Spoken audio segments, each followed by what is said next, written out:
Version Carlos Guadalupe Reyes, defendant and appellant. Appellant and Reyes were married and had 4 children together. In 2008, the children ranged in age from 12 to 8. Appellant owned a business that installed car stereos and televisions. He drove a Camry and a BMW. Reyes worked at a business called Coastline Logistics. In May or June 2008, Patricia Sales met Appellant at a bar in Wilmington and began seeing him 3 or 4 times a week. Sales testified she and Appellant went out a lot and partied, *3 drank, and became romantically involved. Appellant was a heavy drinker. He drank beer and hard liquor, including tequila. Sales knew Appellant was married to Reyes and had 4 children. She met Appellant at his house in San Pedro a couple times. Appellant never talked about his marriage. Reyes's sister Jessica testified that prior to September 2008, Appellant and Reyes had separated, and Reyes had moved in with her parents. Jessica testified that Appellant's drinking had increased during this time. Reyes's other sister, Lucy, testified that at some point Reyes initiated divorce proceedings. On the morning of September 11, Los Angeles County Deputy Sheriff Romelia Hernandez responded to Coastline Logistics in Carson regarding a domestic violence vandalism call. Reyes told Hernandez she had received a phone call from Appellant asking if she owned a red Ford Explorer. 3 When Reyes said yes, Appellant told her to look out her window and see what I did to your truck. Reyes ran to where the car was parked and saw that 2 of the windows had been shattered and 1 of the tires had been punched. Reyes called 911. She told Deputy Hernandez that she had been married to Appellant for 9 years, *4 they were now separated. In October 2008, Juan Acosta worked as a security guard for Coastline Logistics and monitored the cars entering and leaving the parking lot. On October 6, Acosta saw Reyes drive into the lot and park her red Ford Explorer. As Reyes got out of her vehicle, Appellant approached her from across the street beside the bushes. They argued. Appellant pushed Reyes, and then he grabbed her portfolio. Reyes ran after him, but Appellant got into a car and drove away. Acosta did not get involved in the incident because he thought it was a personal matter and he was not supposed to intervene. On October 6, Deputy Sheriff Hernandez again responded to Coastline Logistics around 2 p.m. in response to a call reporting the violation of a domestic violence restraining order. Reyes told Hernandez she had received a text message from Appellant regarding one of their children. This scared her because Appellant said he was coming to her workplace. When Reyes returned to work from lunch, she was approached by Appellant who demanded to know who her boyfriend was, what was his name. When Reyes refused to tell him, Appellant became very angry and demanded to see her phone. Instead of showing him her phone, Reyes showed him the divorce papers. Appellant responded by grabbing Reyes's purse from her shoulder, running to his car, and driving off. Reyes ran after him, but she could not catch him. Reyes told Hernandez her purse contained about $300, 5 tickets to Disneyland, and her cell phone. Hernandez called Reyes's phone number. A man answered and said his name was Carlos. Hernandez said he had committed a crime by taking Reyes's purse, but Carlos denied taking it. When Hernandez asked why he was answering Reyes's phone if he had not taken her purse, Carlos was quiet for a bit and then hung up. Carlos then called Hernandez from Reyes's phone. He said he knew that he was in a lot of trouble, and he would contact his lawyer and turn himself in if that was what his attorney advised. Hernandez then called Reyes's phone and asked Carlos if he was going to surrender, and Carlos said he would wait to get his attorney's advice. Hernandez asked for his location, but Carlos refused to provide it because he knew Hernandez would go and arrest him. Reyes told Hernandez she was afraid of Appellant because he had previously beaten her and threatened to kill her.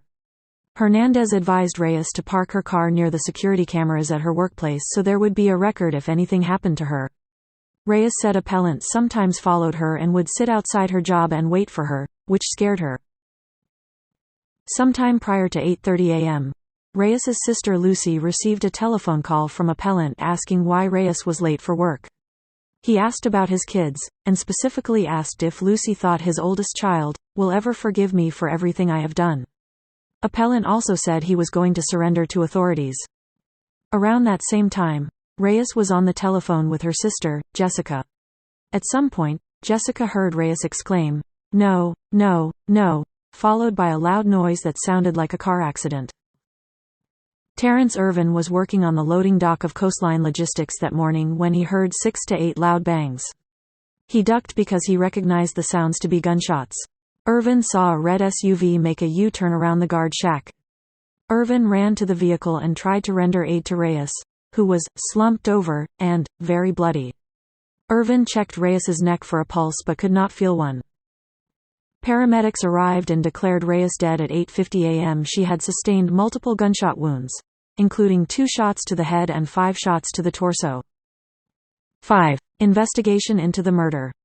Los Angeles County Deputy Sheriff Jesus Argueta responded to the murder scene. He spoke with Lucy, who showed him a text message that had been sent to her cell phone at 10:30 a.m. by appellant, which stated, "Your husband is next." Lol. Lucy understood the message to mean that appellant was going to kill her husband next. Video surveillance footage obtained from Coastline Logistics showed Reyes driving into the parking lot, followed by appellant in a black BMW. Appellant was wearing clothing that was similar to what he was wearing in the surveillance video taken at the casino that morning. The Coastline Logistics footage showed appellant shoot Reyes, get back into his BMW, back his car up, sideswipe a parked Toyota Tacoma, and then drive away. Los Angeles County Deputy Sheriff John Edwards discovered appellant's BMW parked on Banning Boulevard. Inside the vehicle, he saw a case of beer and a beer bottle in the center console. The BMW had damage to the front and rear passenger doors. This damage was consistent with the damage to the Toyota Tacoma that had been parked in the Coastline Logistics parking lot that morning. On October 8, at approximately 11 a.m., Alberto Reyes was working as a Mexican customs agent at the San Isidro checkpoint entrance, light activated to indicate that the car should be randomly checked. Rather than turning into the checkpoint, however, appellant attempted to go straight. Reyes asked another agent to assist him in directing the vehicle to the checkpoint. Appellant stopped for the inspection. In response to questioning, appellant said that the car belonged to his wife, he was coming from San Diego, and he was going to Tijuana. Appellant said he was a computer repairman and his name was Arturo Lopez. Reyes directed appellant to a second inspection point, where Reyes took apart the car's stereo and found a hidden .40 caliber Glock handgun. Guillermo Aullon, a special agent from the California Department of Justice, was assigned to the Foreign Prosecution Law Enforcement Unit. As part of his duties, Aullon acted as a liaison with foreign governments on matters involving law enforcement issues. On October 8, 2008, Detectives Aguilera and Salerno requested Aullon's assistance in attempting to locate appellant in Mexico. Aullon was told that appellant could be driving a silver Camry. A liaison with the Federal Attorney General's office in Mexico gave Aullon information that a silver Camry crossing the border into Mexico had been stopped and a .40 caliber Glock discovered. A prosecution expert testified that bullets fired from this handgun matched the rounds that killed Reyes. On May 2, 2014, approximately 7 years after Reyes's murder, appellant was extradited from Mexico. Appellant presented no evidence on his own behalf. 6. Trial outcome. A jury convicted appellant of first-degree murder, stalking, and robbery, with firearm use enhancements. He was sentenced to a prison term of 54 years to life.